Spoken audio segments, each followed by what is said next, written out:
Bir xəbər, bir şərh. Həm xəbər verən, həm də şərh edən yeganə kanal.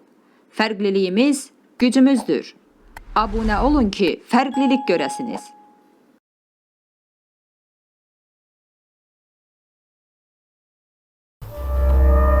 Qiblə-i aləm 1. Erdoğan Sultan.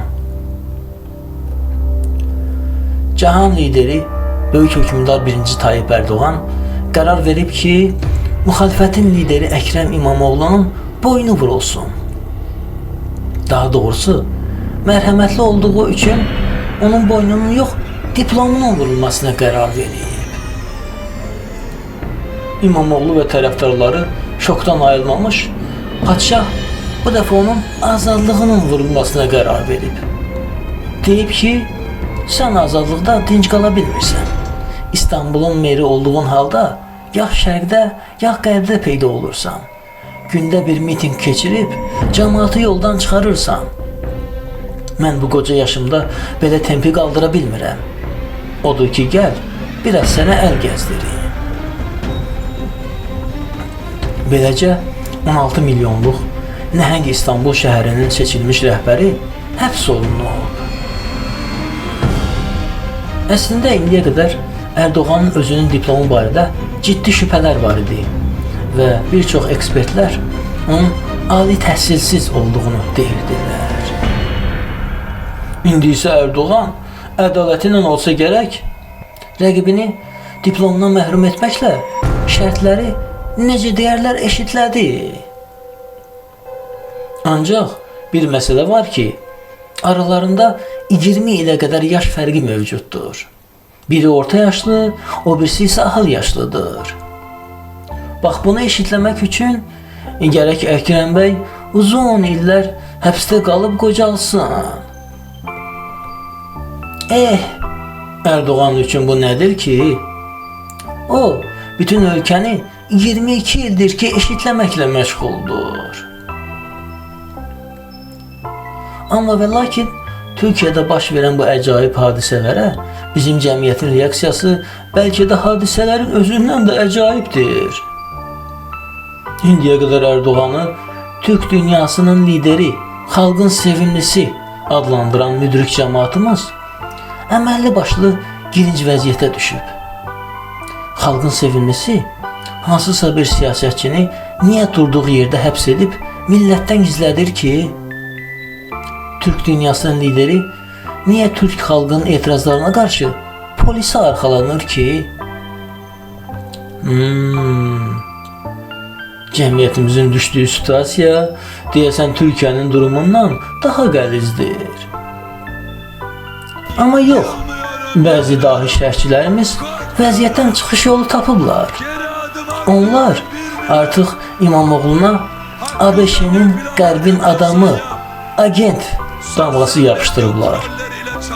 Yəni ki, Erdoğan onu ram etməsəydi, ölkəni küskünə qoyacaqdı. Türkiyənin axırına çıxacaqdı. Sən bir işə bax.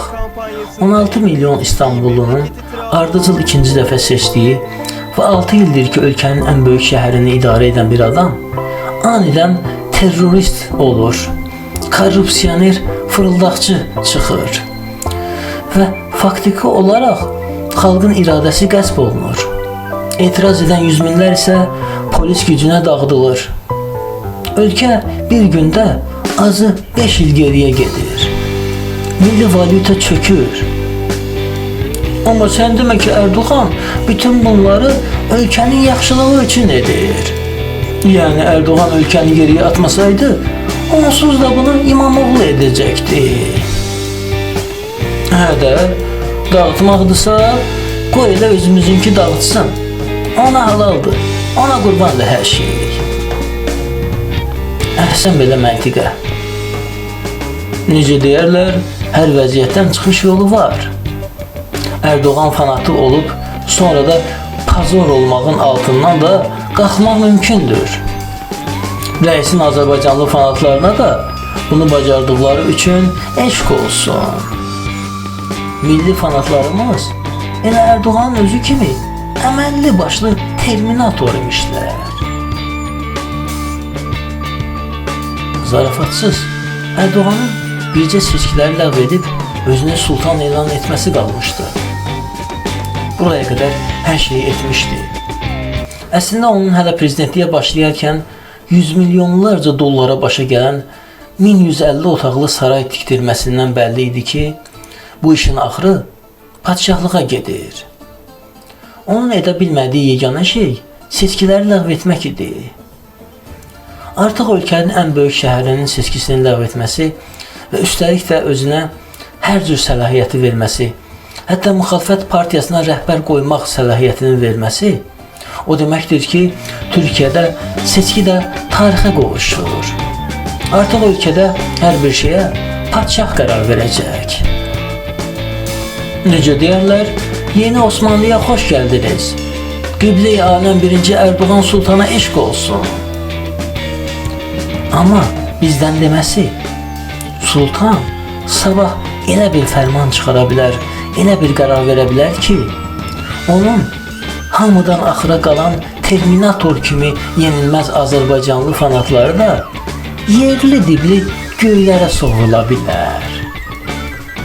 Sultan, məsələn, Ermənistanla sərhədi aça bilər. Necə ki artıq bir neçə günlük də olsa açılıb. Yeri gəlmişkən, Əkrəm İmamoğlu bir neçə ay öncə rəsmi Bakı tərəfindən səfərə dəvət olunmuş və Azərbaycanlı vəzifədaşı ilə görüş keçirmişdi. Yəni, yerli və milli trollarımızın biraz daha elastiki və çevik olmasında fayda var. Bilmək olmaz, sabah bəlkə də antenanı İmamoğlu'na çevirmək lazım gələcək. Bir xəbər, bir şərh. Həm xəbər verən, həm də şərh edən yeganə kanal. Fərqliliyimiz gücümüzdür. Abunə olun ki, fərqlilik görəsiniz.